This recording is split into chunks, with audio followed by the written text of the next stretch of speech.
with blockchain networks and stablecoins, the marginal cost of storing and moving value is approaching zero. And when that happens, the velocity of money is going to increase orders of magnitude. And so the demand for that will grow far larger than the demand that we've had in the legacy system. I don't know exactly what that means, but I know it means that the total addressable market of money will actually be a lot bigger because we've restructured the actual economics of how this works. The other thing that's exciting, which is also unpredictable, is... What's up, guys? Bang, bang. Today, we've got a very special treat for you. I have the $34 billion stablecoin king here live in studio. We have the co-founder, chairman, and CEO of Circle, Jeremy Allaire. In this conversation, we go over USDC. What is it? Where is it popular? Who's using it? Why are they using it? And what is the future of stablecoins going to look? These products are incredibly popular globally. They are probably the second most popular product market fit in all of crypto. And Jeremy is building the future of what stablecoins are going to look like. And today he unpacks all of the insights that he and his team have been working on for so long. I really hope you guys enjoy this conversation. Here is the episode with Jeremy Allaire. Jeremy, I thought a great place to start the conversation is stablecoins, in my opinion, are the second most popular product in all of crypto. You've got Bitcoin, and then stablecoins seem to have this like perfect product market fit. They're spreading like wildfire globally. I thought maybe you could just help me understand like who is using these products, where are the most popular places around the world, and what are people doing with these stablecoins? Yeah, I mean, it's been fascinating to see the evolution, right? When we conceptualized USDC back in 2017, the idea was we could take, what we think of as a dollar, we could have a token-based version of that, and that it would be this kind of open protocol for dollars on the internet, and eventually, every wallet everywhere in the world would have access to this and could transact in this. And our vision was that it would be something that would be accessible, way beyond sort of crypto traders, right? That was the bootstrap use case that we're all so familiar with, which is if you've got a 24/7 market that operates on chain, operates on blockchains, you need 24/7, digital cash, right? So that was sort of to go alongside those markets. So that was sort of the bootstrap use case. But the vision has always been that basically any form of utility for dollars in the world will ultimately be, substituted with digital currency dollars in this form. And so it's always, from my perspective, been a question of when, not if.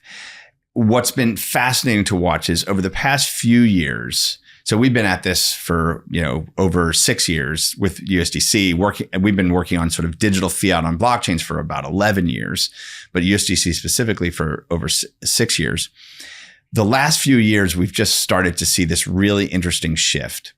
And if you track my Twitter feed, you'll see me kind of retweeting all the time about all these new uses that are going on. And it's incredible. It's across the board. It's everything from peer-to-peer transactions to an incredible amount of growth in international transactions. So B2B and B2C, payroll models. We've seen in the past couple of years in particular, we've seen proliferation in countries all around the world where people want to store value. They don't want to store value in Bitcoin because it's too volatile. They don't want to store value in their local currencies because they're too volatile. They want to store value in dollars, in digital dollars. And so USDC as a store of value has been growing. And so we see demand throughout Latin America, Asia, Africa, in many, many places.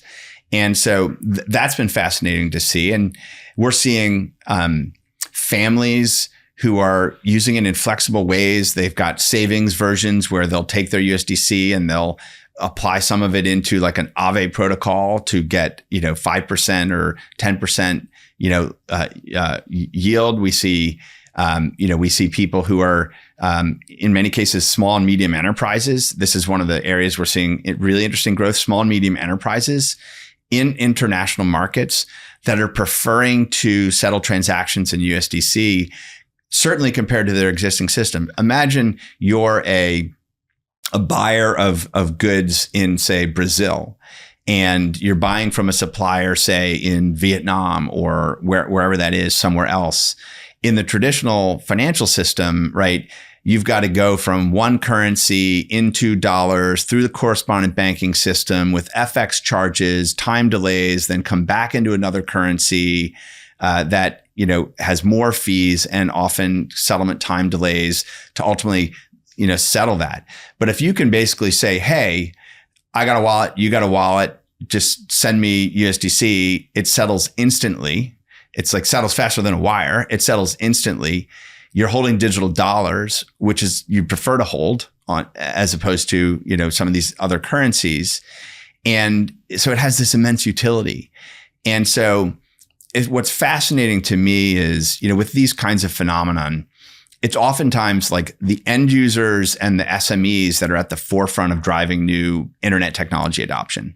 It's not the large corporations, right? The large corporations have these big compliance departments, and they've got, these, finance and accounting organizations that are like, I don't know what this is. I don't know if we can do this. But it's the SMEs who are agile and who can make decisions and move quickly and are comfortable adopting these new technologies, whether that was CRM technology like Salesforce or you pick it, or AWS. That was all startups originally. It wasn't, the CIA putting stuff in the cloud, right? Mm-hmm. So you have this phenomenon. And so we're seeing just these proliferation of all these use cases. There's many, many more that we could talk about. But and it's, from my perspective, though, it's still, we're still in the very early stages of this when you think about the ultimate scale that this can have. So there was a transition from kind of physical dollars to, I'll call them electronic dollars, right? Obviously, physical dollars have some advantages around anonymity. I can literally just pay it to you without any sort of transaction fee, in person. But the world definitely wanted the electronic version, and there was this massive, adoption and kind of proliferation, excuse me, of US dollars globally when that technology shift happened. Is this just an extension of that? And really it's the technology shift is allowing more people to get access to dollars that already wanted it. And you all aren't necessarily having to go convince people, hey, you want dollars. It's just now the access and the empowerment of kind of unsatisfied demand that existed globally. Yeah, it's interesting. I like the way you're framing it. And I would sort of add to that a couple things. So the dollar has product market fit. Okay. So like dollar's got product market fit, which is, stability, and network effects, right? The dollar has network effects because people understand what it is, and they can, and they're willing to like denominate contracts in it and settle in it, et cetera. The internet also has product market fit. Like everyone understands like, wow, the internet, if I have a laptop or if I have a mobile device and I have software, like I can do more with that. And so really what we're talking about is sort of internet native technology architectures and, kind of merging with the dollar. And so you have these kind of two things that have immense product market fit, and you're making them more natively bound together. And so in some ways, that's at the heart of what's happening with this new internet financial system that's being built. But I think, there is we think about this, in terms of, how do we improve the global financial system? How do we actually even improve the utility of the dollar itself? And what got me into this whole space, almost 12 years ago, was my own journey in trying to understand the roots of the great financial crisis that took place. And I wanted to understand, where did all this risk come from? Why was that risk so opaque? What was the role of central banks, of monetary policy, and the kind of structure of the international monetary system? This was well before, I knew anything about Bitcoin or crypto. I was sort of interested in these problems. And ultimately, though, what got me excited was this idea that if you're going to build a new sort of internet-based financial system, in what ways could that be superior to the legacy financial system, which includes this legacy electronic money that's there? Well, one is that you'd want the base layer of money in that internet financial system to be like fully reserved money as opposed to fractionally reserved money. You'd want to be able to have the digital dollar, as it were, to be as close to a kind of government obligation money as possible. And we've made enormous progress towards that. It's taking a long time, but we're, at a place where effectively, and with regulatory regimes coming online around the world for payment stablecoins like USDC, we're basically getting this kind of base layer, which is, this is fully reserved. It's not like a bank deposit. If you put your money, most electronic money is bank deposit money. You put your money with a bank and then you get an IOU. And that IOU is sort of is in theory, like I can on demand go get that back. But actually you're basically giving them a loan and then they're taking it and they're fractionally reserving it and they're making loans like 10 times over your money. So stablecoins are safer, right? They're designed to be full reserve. So one is a safer base unit, right? So that's key.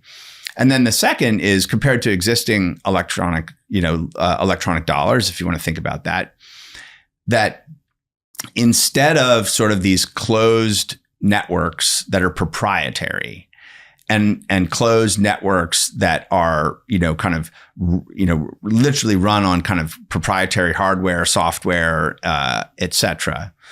What if instead you had open networks and you had open protocols and you had permissionless access, and which is what the internet is. That's why this merging of the internet with dollars, this concept is so powerful, is that what makes this kind of electronic money so different is that it is internet native. It takes the DNA of the internet, open networks, open access, interoperability, open protocols, open source software. Like this is the material of the internet that makes the internet so powerful. When Mark Andreessen says software eats the world, it's that DNA, it's that capability that keeps consuming utility after utility after utility.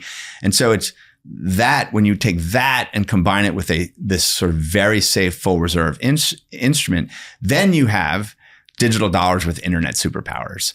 And that's where the product market fit is like the end user, they're not thinking about this, right? Your friend in Colombia, is not thinking about all of this, but they are like, I got an Android device. Someone told me to download, Phantom Wallet or whatever it is. And they sent me, 25 USDC and I just received it instantly. And then I'm now transacting with others and I can get an interest rate and I can do these things. And it just works the same way that my WhatsApp works. It works the same way that these other things work. So for them, it's just like, of course, this is better. Like, of course, this is better.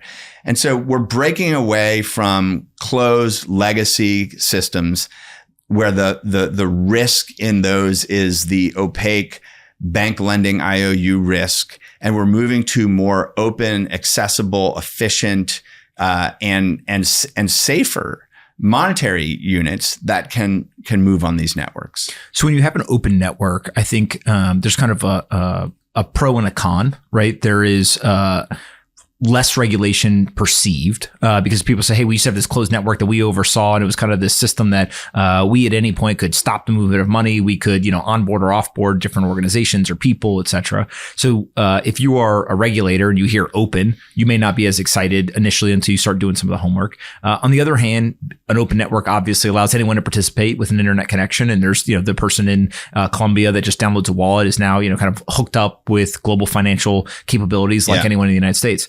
So how do you all think about regulation intersecting with kind of these open networks and maybe capturing as much of the open network value as you can, but obviously still operating within a regulated environment and kind of, fulfilling the requirements there? Today's episode is brought to you by Gemini. Gemini is a fantastic platform. How do I know? Because I've used it for years. These guys get it. They right now have a special offer where they are offering all eligible new users the opportunity to earn $100 in Bitcoin. That's right, 100 big ones. They're going to give out in Bitcoin if you go and you trade $1,000 in crypto within the first 30 days of signing up. What is Gemini? Gemini builds crypto products that are simple, elegant, and secure. Tyler and Cameron Winklevoss, the billionaire Tyler and Cameron Winklevoss, founded Gemini in 2014 with a security-first mentality and ethos of asking for permission, not forgiveness. They've been pioneers for the crypto industry since day one, and unlike many exchanges, they are available in all 50 US states. Gemini has tools for new and advanced traders. They've got an advanced trading platform called Active Trader, which is where crypto traders go for advanced charting tools, access to over 300 crypto trading pairs, and multiple order types to trade the way you want. Head over to Gemini.com/partners/pomp and start trading with Gemini today to earn $100 in Bitcoin. That's right. Gemini will give you $100 in Bitcoin if you head over to Gemini.com/partners/pomp and you trade $1,000 in crypto within the first 30 days. Yeah. So there's a lot in that question. I think there are a few things. I think on the open network side, the first part of the openness is that, it's sort of like the web. Like anyone can put a piece of content on the web, right? Now, if you are in a country and you put a piece of content on the web and it's illegal content, then like you're breaking the law, right? And so there are enforcement. The ISP might have to do something, or the platform that hosts the content might have to do something, or whatnot. So there are laws on open networks, and they get enforced all the time. And the internet had to deal with this, right? It was like we're recording and publishing right now, this audio and this video, and it's going to be accessible to basically everyone in the world that has an internet connection. 25 years ago or whatever that was, like that was pretty inconceivable because there were laws and regulations in almost every country that said you need to get a license to put audio content in front of the people of my country. You need to get a different license if you want to put video content in front of people in my country. And guess what? Society decided universally everywhere that they wanted open access to information. Now, there's great firewalls, there's other mechanisms of censorship that exist, but fundamentally, society voted and policymakers were responsive to the society's will. And so I believe policy responds to social utility and what the masses of people, and not just like individuals, but like business, society, all these things respond to. And so when I think about the innovation of crypto assets, the innovation of public blockchains, the innovation of digital currency, I think we're in a similar kind of adoption curve where the utility is very clear. Like for people, the utility is very clear. But there are illegal uses. There are illegal activities. There are people who are trying to hide money, evade taxes, fund terrorism. Like we can't ignore that fact. And so there is this kind of social contract that exists between people who kind of intermediate money and sort of like this kind of obligation to try and not allow illegal things to happen. So my view is there's an opportunity in this space to actually materially improve the way that we deal with that, right? People obviously talk about like blockchain analytics and, how the actual lack of anonymity and so on. But there's other things, privacy technology, the cryptography, zero knowledge proofs, and fully homomorphic encryption. These sort of advances in cryptography are going to make it possible to have highly private transactions, but with the ability, if needed, to allow an auditor or allow a third party to kind of know what's happened. And with identity, similarly, like the models for KYC and the models for kind of record keeping for transactions that move money, right? The BSA kind of AML regime and its updates through the Patriot Act in the United States, at least, that there's real progress that can be made to deal with some of the risks that exist there, but do it in a way where we don't have to give up as much as much information to as many people. Because part of the problem with the current financial system is that the way it works is essentially every financial institution you deal with is basically behind the scenes sending around records of you and all your personal information. It's just proliferating all around the world, which creates honeypots of data. And there's ways to improve that. So I guess there's a long-winded way of saying there have to be rules for intermediaries. And broadly, that's what's happening worldwide. VASPs, or virtual asset service providers, crypto asset service providers, the different acronyms around the world, they have obligations. They have obligations to know their customers. They have obligations to determine and detect if they're doing something that is perceived to be illegal. They have an obligation to report these things. And there's new technology that is, I think, going to improve how we can transact safely, efficiently, privately, but still get the benefits of an open network, still get the benefits of vast interoperability around the world, still get the benefits of programmable money, on-chain protocols for that interact with that money. We can get all of those benefits while also kind of improving on these kind of compliance models in a way which better reflects, society's needs. One of the most fascinating developments, I think, in the traditional financial world over the last decade or so is the compliance programs. And obviously, there's been much more onerous requirements put on these banks in particular. But in recent years, we've seen reports that, very large popular banks had Mexican drug cartels laundering money through their bank, et cetera. And so people say, hey, you've become more onerous on the compliance side, in terms of the requirement of the bank. They've obviously had to hire an incredible amount of people. They've had to build out all these systems, but you didn't stop, actually kind of the money laundering, et cetera. And so as you dig deeper into that problem, sometimes what you will see is the bank will say, well, we have reported every potential fraudulent or criminal action to whatever the required, reporting agency is.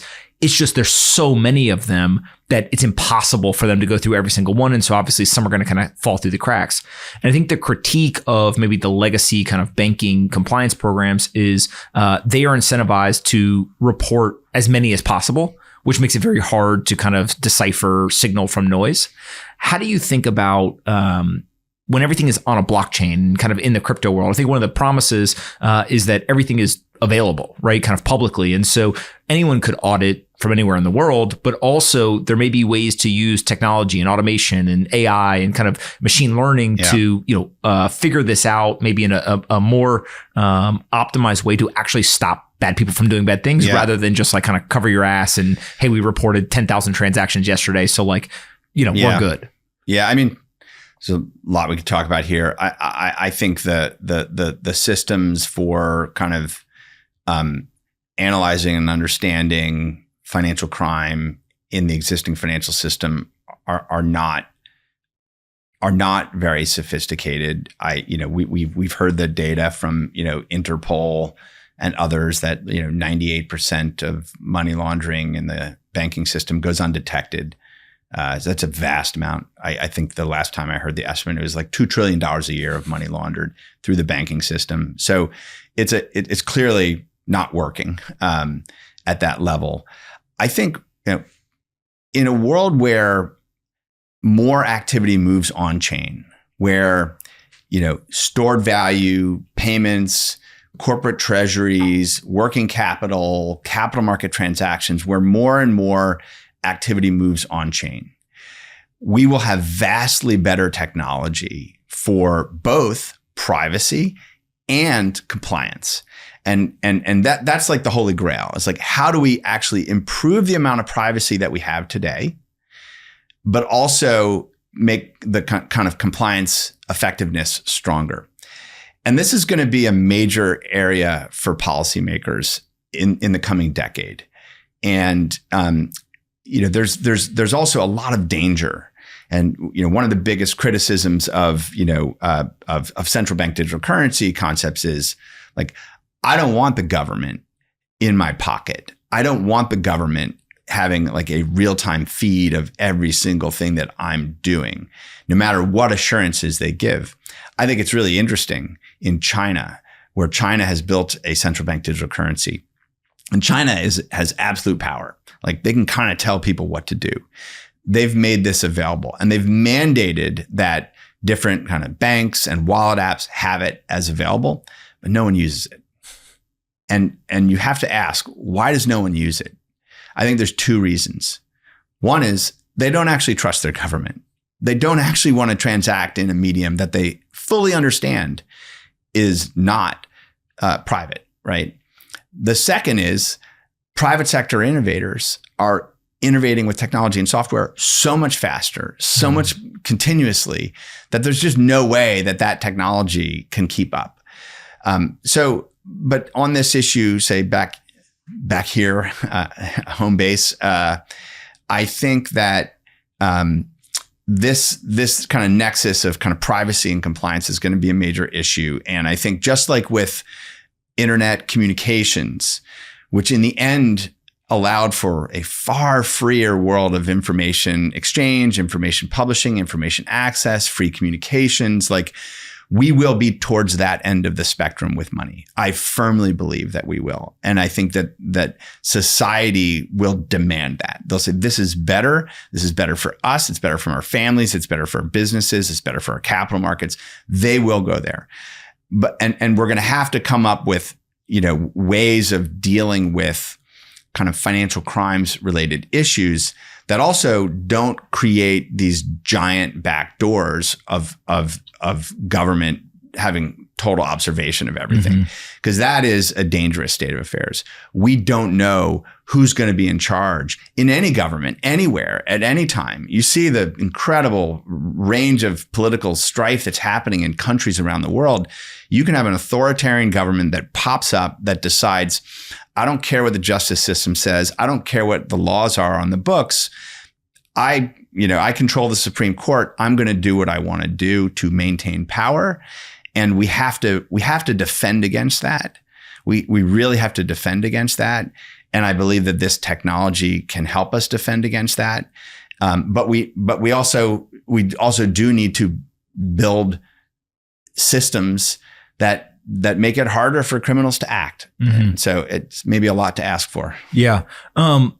USDC is a regulated stablecoin. I have heard from people in the United States, they want to use USDC because it is regulated. That is a positive. It attracts them to it. Almost the regulatory status is a magnet for usage in the United States. I have also anecdotally heard from people outside of the United States, particularly in developing nations, I don't want to use USDC because it is regulated. They view it as like the US government coin.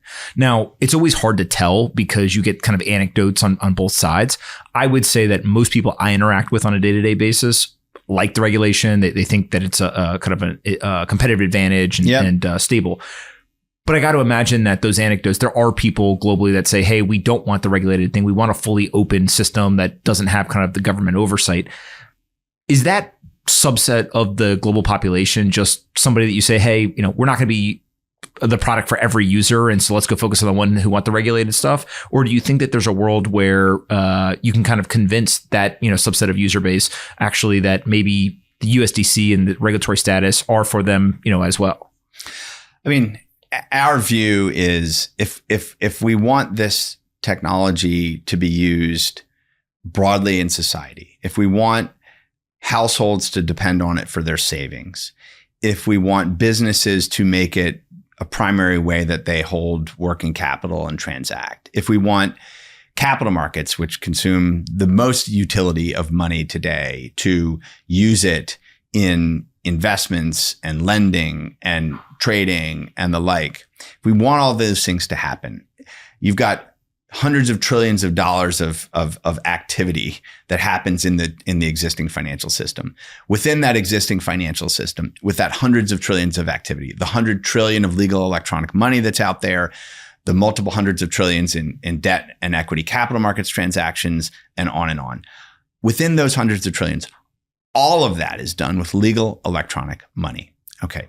So I believe the market for legal electronic money that's utilized in this infrastructure is vast. That's the market that I'm focused on. Mm-hmm. I'm very focused on that. And I think that what we're seeing out in the world is actually very consistent with that view, which is that when people learn, oh, USDC is fully backed and is audited by a Big Four auditing firm and is supervised by regulators to make sure that it is doing things all properly, that it's actually held with the largest custodian bank in the world, that the actual management of, say, the T-bills that back it are managed by the largest asset management company in the world. And when people learn that and understand what that means, they're like, that is absolutely the best product. I want to use that. That feels like the safest. That feels like it's going to be the most liquid. It feels like it's going to be here. It's going to have staying power.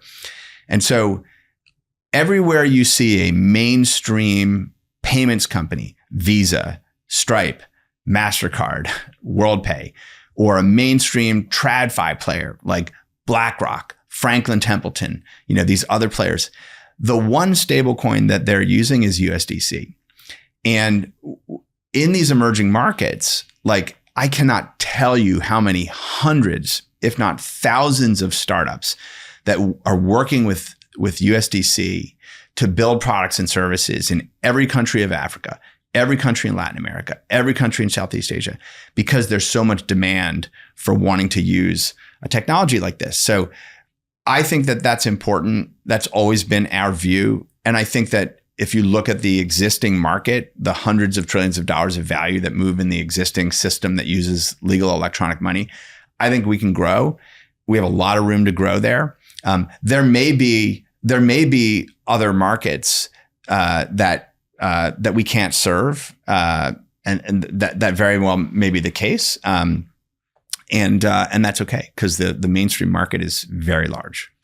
5 years ago, I went on CNBC and they asked me, what was one of the most important things from a milestone basis in crypto? And at the time, China was talking about a CBDC. And so I was beating the table saying the United States should tokenize the US dollar. And the thought process was, if you are sitting in a country where you don't want your local currency, you would like US dollars, but if it's hard to get, could be dangerous, could be expensive, and you could simply go on the internet and buy another nation state currency that had some stability to it, you would then go towards that. And so if China had one and the United States did not, obviously people would start to onboard there. And so it was really a dollar access or dollar kind of permanence thought process. The United States government did not do that. You guys did. Tether did, right? These stable coins now have furthered the American dollar kind of adoption globally. But obviously the US government now is faced with maybe not a choice, but definitely some thinking around, we have private companies that are tokenizing our dollar. They are driving that US dollar adoption. Should we as the US government get into that game, right? Should this be a kind of government oriented thing? Now, how do you think about, one, do you think the government will do that? But also two, if they were to do that, is that a competitive thing? Is that all boats rise together and it's just validating what you all are doing? How do you kind of look at the government's role here on a potential central bank digital currency, or, maybe they just partner and they say, hey, we want to work with you guys and make this, even more popular? Yeah, I think a couple things. I think there's sort of like, what is the actual kind of technology architecture of the dollar? What is the role of the U.S. government in that versus the private sector? And then what is the U.S. government actually doing right now in this space? And so, maybe first, just when you think about the technology architecture that the dollar is today, at the core, there's like a centralized database server. It's probably in New Jersey or somewhere near the New York Fed.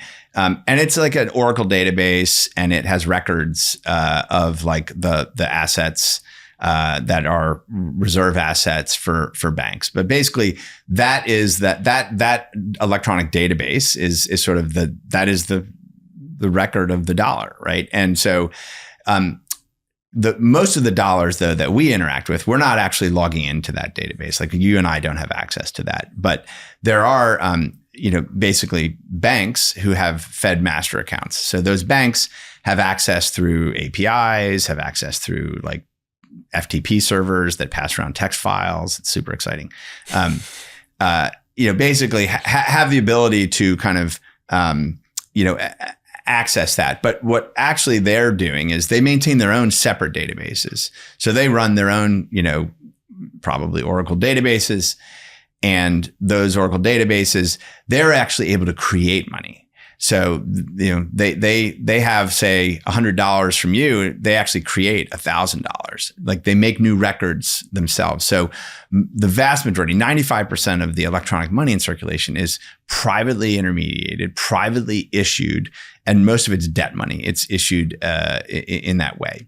But it's fundamentally, the model that exists in almost every part of the world, but in the U.S. in particular, is that the private sector is the intermediary of electronic money to the public, and that's important philosophically, and I think that exists there.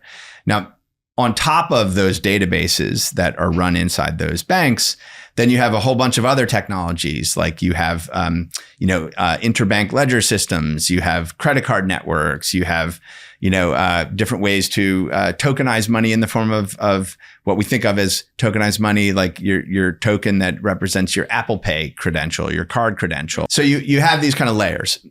So that's sort of like the technology architecture of the dollar today. Now, my view is that what makes the Western system, economic and sort of market system, so powerful is that it's built on open, competitive free markets, private sector innovation, driven by entrepreneurs, driven by capital investment. And we've seen an incredible track record of great American companies building great technology products that lead the world. And the role of the U.S. government is to set the rules. The role of the U.S. government is to, make sure that if there's a breakthrough technology, that it's safe. Self-driving cars, electric vehicles, new forms of rockets, new forms of synthetic biology, safe deployment of AI, safe deployment of crypto, right? So it's to make sure that this can be safely deployed, but let that market innovate, and you will get the best outcomes. And that's worked historically. Almost every form of electronic money innovation that we can name in the West is private sector led. So I think it's the way things are done. It's the way things have been done. And now we're sitting here today with, I think, the most revolutionary form of electronic money innovation that we've ever had, which is true internet programmable money, internet scale, digital currency programmable money. And so the number one thing that the US government can do is lay down the rules of the road and let the private sector compete and innovate. And that is, in fact, what US government policy is. The priority of the United States government, the priority of the Federal Reserve, of the US Treasury Department, and of Congress is to enact payment stablecoin laws that basically enshrine this new form of full reserve digital dollar money that can be privately issued, safely regulated and supervised, including under Federal Reserve supervisory standards, and let that grow and scale. And I think that is the official policy today. And that is what's being worked on by policymakers. And I think that's a great outcome. And I think that will lead to, an enormous amount of competitive innovation in the space. How do you think about Tether, right? We saw at the Bitcoin conference, some folks were trying to pit Tether and USDC against each other. On one hand, you both have dollar stablecoins. That's the majority of the assets. On the other hand, I think people perceive that you're taking kind of different strategies on how you're going to compete in the marketplace. So what's kind of like the internal conversation of Tether, USDC, and maybe pros, cons, or competitive dynamics? Today's episode is brought to you by Xapo Bank. Let this sink in for a moment. Over $500 billion in Bitcoin has been lost or stolen. Whether that is misplaced hardware wallets or an exchange that went bust, the risks are very real. That's why I think where and how you store your Bitcoin is absolutely critical. Now meet Xapo Bank, the world's first fully licensed and regulated Bitcoin-enabled bank. They're known as the Fort Knox of Bitcoin. With over a decade of expertise in Bitcoin custody, they blend no holdback security, including military-grade Swiss bunkers, cutting-edge digital protocols, and strict regulatory oversight. This comprehensive approach ensures your funds are always protected no matter what. With Xapo Bank, you can grow your wealth with interest paid out daily in Bitcoin. You can spend anywhere with zero FX fees using their global card, or you can make instant payments with the Lightning Network. Head over to zapobank.com/pomp to join. That's XAPOBANK.com/pomp. Go check out Xapo Bank today. Yeah, I mean, look, I have a huge amount of respect for Tether and what they've built. They've built an incredible business in many respects. They built it in the way that they've built it. And so I think, that's there. I'm focused on the infrastructure that we need to build to realize the vision that we have for an internet financial system. The blockchain infrastructure that's going to make this work at scale for consumers around the world, the development platforms that are going to make programmable money a reality for tens of thousands and eventually hundreds of thousands of developers and enterprises around the world, the deep integration into financial systems around the world, the deep integration into banking systems around the world, and working with governments around the world to ensure that this can be treated as legal electronic money so we can go after those multi-$100 trillion markets, right? That's what I'm focused on. That's what I've always been focused on. And I think that we can build a great business doing that. Tether recently reported first half financials, and they did like $5.2 billion in profit in the first half of the year. You all have a very similar, if not, almost the exact same business model. And so as assets rise, you guys take that capital, you put it into treasuries. It's a good time to be doing that, right? Interest rates are high. How do you think about your financial performance and its relationship to interest rates in a world where, when interest rates come down, is that a headwind for the business in a world where, maybe stocks will go up or kind of asset appreciation occurs? But for you guys, actually, you're better off with higher interest rates, or is there some other calculation? So I think about it differently. So in kind of banking and monetary theory, interest rates and what the Fed is doing when they set an interest rate is they're trying to set the price of money.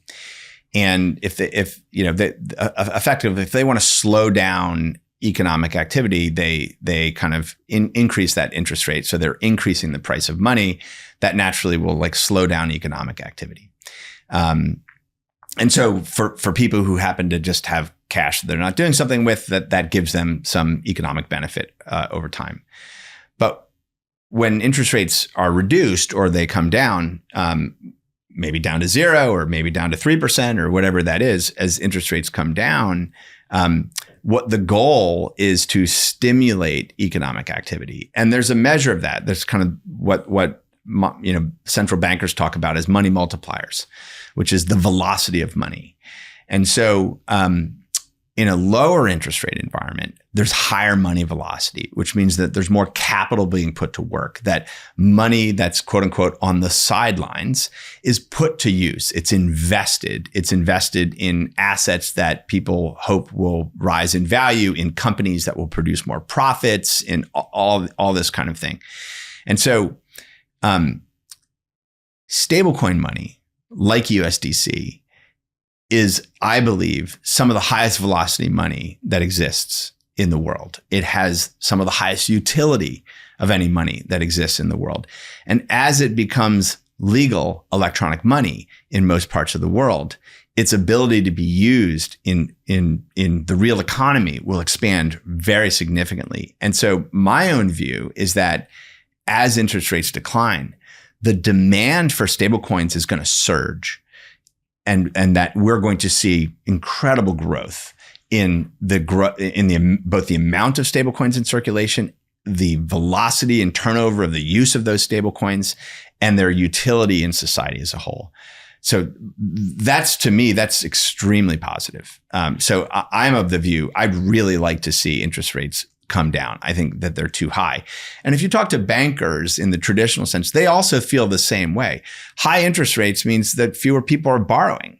Higher interest rates mean fewer companies are investing. So they want to see what oftentimes is referred to as a neutral interest rate. And a neutral interest rate, given kind of persistent inflation around 2.5% or whatever it ends up being, right? A neutral interest rate might be 2.5%, 3%. And that might be kind of the optimal environment where you get this super high velocity and you actually see a lot of growth. So I'm quite bullish about declining interest rates. It's obvious that as like market cap of USDC goes up, there's more assets. Wherever interest rates are, you're kind of making money. Do you guys make more money given a higher velocity or like higher turnover or transaction volume? Or is it just simply like market cap is the way people should think about it? Yeah. So the kind of conceptual model to think about Circle is, we operate a stablecoin network, and our stablecoin network is a platform and a utility that is generally available on the internet. And so there's the collection of protocols that we operate. We have the smart contracts that are our stablecoin protocols. We have the cross-chain transfer protocol, which enables for seamless transactions of USDC between different blockchain networks. We have, utilities that we're building to facilitate, gas fee payments in stablecoins. We've got, kind of wallet as a service infrastructure to basically embed stablecoin transaction capabilities in consumer applications, enterprise applications. So we have this whole stack that makes up the stablecoin network. And it's a platform that we try and get developers to build with. Developers can build anything that they can imagine with this. And so there's sort of the open internet, kind of model and people build with it. So we want to grow our stablecoin network to be the largest and most actively used in the world. And, right now there are more on-chain transactions done with USDC than any other stablecoin. So we have the most activity on-chain. And we feel really good about our ability to grow that. We don't monetize any of the activity on the network. We don't monetize any of the transactions or other things that happen on the network. We do monetize some of the developer utilities that people use. And so that is a different income stream for us, that is discrete from the kind of reserves, that we manage. But I think, as a company, right, we're building a lot of new products and services. We keep rolling those out. And we're thinking about a lot of different ways that we can grow our revenue, from new products in the future as well. Various blockchains have different levels of popularity. One of the shocking stats I think over the last couple of years was how popular Tron had become as a stablecoin blockchain. Where do you all see USDC being kind of most popular today from a blockchain standpoint? And then is there any that are fast growing or you think, could become much more popular in the future, but people haven't realized yet? So yeah, historically, Ethereum was the major chain for USDC, and now we've seen really fast growth from some competing layer one blockchains like Solana. Solana has had extraordinary growth with USDC. I mean, it's been incredible. Has it passed Ethereum? By some measures, yes. So there's some noise in that data. So I'm not the expert. I'm not going to attempt to comment on that, but it's been extraordinary, the growth there. But we're also seeing the fastest growing, layer two blockchain with USDC right now is the Base blockchain that Coinbase has launched. And that's growing on a lot of different metrics. But also other major layer twos, our Arbitrum, has grown a lot. ZK Sync, Avalanche is another layer one. Near Protocol has had some recent really significant growth. So, there are a lot of areas where we're seeing really interesting growth. I think our view is we're still in the early days of blockchain network innovation. Blockchain networks are kind of like competing operating systems that are, competing for speed, scalability, other features. And so there's a lot of competition there. And we want to make sure if there's a compelling new platform that needs digital dollars, that we can build partnerships with these networks and these ecosystems to bring our protocols to those networks. And I think you'll see more and more of that from us because we think it's early days. And I like to use the analogy of Netflix. It's an interesting one. I used to be an online video guy before I was into all this crypto stuff. And Netflix is what people call over the top video, over the top television, right? You don't need your cable. You just go over the top the internet and you have the Netflix app, right? And in some ways, like stablecoins are like over the top money, right? It's sort of like you just have this money, it goes over the top the internet and so on. But, just like with Netflix, right, where, there's just been mass proliferation of devices like that screen right over there, or these devices here, or like literally there are thousands of different device platforms that want to have Netflix, right? Because if you build a screen and it doesn't have Netflix on it, whether you're a car or a refrigerator or a TV set, right, you're at a disadvantage. You need to have Netflix. And so Netflix has an enormous product and engineering effort to make sure that the Netflix app is everywhere that people want it. And they have to maintain that too, by the way. That Samsung TV that you bought 10 years ago that has Netflix on it, it's still got to work.